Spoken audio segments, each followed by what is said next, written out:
So yeah guys, papunta nga pala kami sa my Gold Souk at kasama ko yung dalawa na nandyan sa harap.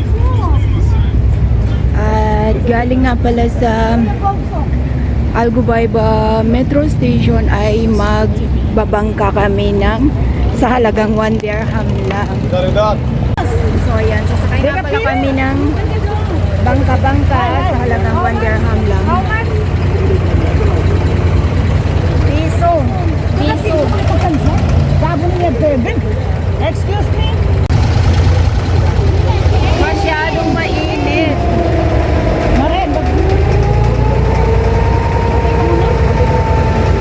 Ayan, selfie daw muna kami.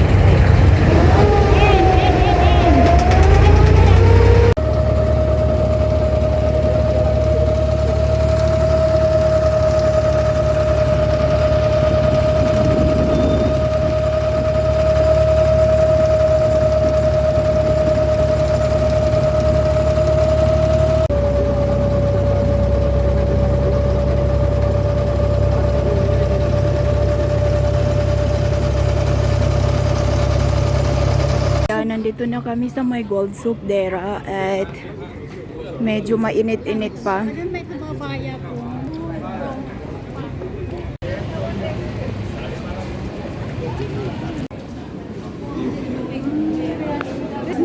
It was 370 plus. Rice is 22.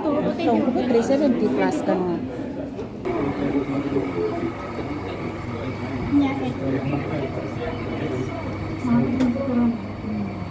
Nagtagkali sa mapya. Hindi ba masan ka pala? Sa akin, mga bariga manot. So ayan, nakabili na rin and we congrats her. Nakabili na siya ng gold. I Ayan. forgot my bag. Ha? Kalimutan niya yung bag niya. Ayan, nakabili na si ate ng gold at naiinggit ako. ang mahal ng gold sa panahon ngayon. Kung alam ko lang noon, bumili na ako ng, hindi noon, ang sing-sing, may dalawa akong sing-sing. Alam mo ba kung magkano ang bili ko noon? 500 dirham lang, tapos 10,000 dirham yung, Pesos. oh, hindi.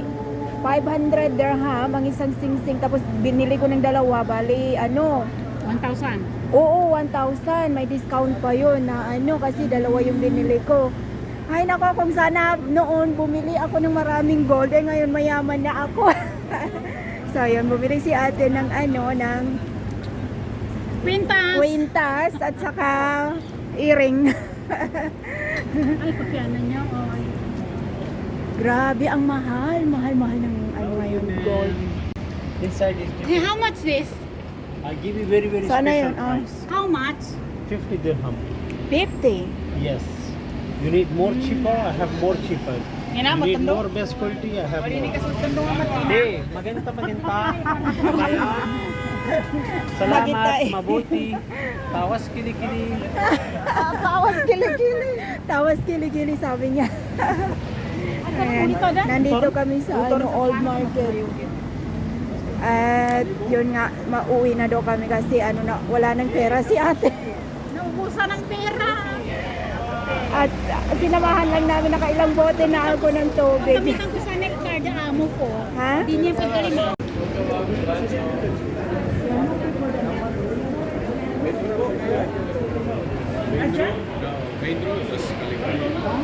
Prito mamo. Adi? Ninyaba, less sugar? Niya mama, adon internet lang siya. Napangani ka sa internet, kaya para paka-online to, ayan. Sabi ko kay ate, hingiin niya yung internet, kaya habang nagaantay kami, nagpapalipas ng oras dito ay pwede kaming gumamit ng social media, ayan. Wala man free wifi nila. Hingin mo daw.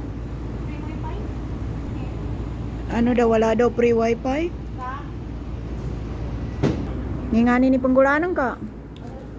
Nugot ko rin na bitiyara kay Mr. ko. Basta tig-for buda ko din na number. Gumangumbay ako sa cake. Picture ka pa naka-celebrate mamo ni ate. Video ko nga kapag celebrate ka na masa sa gold. Sana all. Guess kami mamo ka. Mag-celebrate ka, mambo.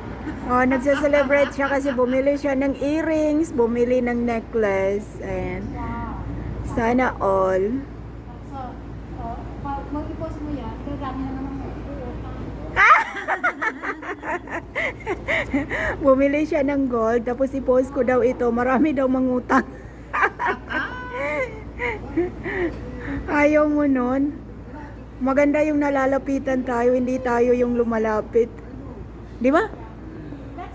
Pagpapiliin tayo, anong mas maganda, yung tayo yung lalapit o tayo yung lalapitan? Mas maganda yung tayo yung lalapitan. Ayan, nakipagkwentuhan pa si ate. Gandang lalaki yung yung yung nagtitinda.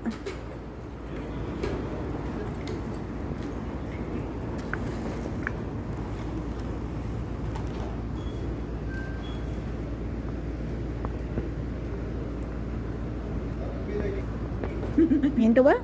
Makana ka tigyo 38 ang kanto? Nakabayad daw siya ng 38. Hindi makain yung 38 pero yung nabili ng 38 ay makain. Kaya nga. Masarap? Di ako rin kasi mambagkaan sa mga kwana. Di ako sigurado. Ang kwana. Dahil nila kwana niya. Lasagna, no? Meat. Ano ito niyo? Cheese. Mamubi ng bagong bird, siya na sa oven. Basta dun oven. May tubeng kulan. Mamasa ko man sa oven. Napapeta ko sa dapura na masarap. So, yun.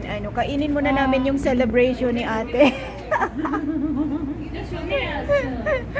Wag ko daw, pag i-post ko daw ito, marami daw mang utang sa kanya.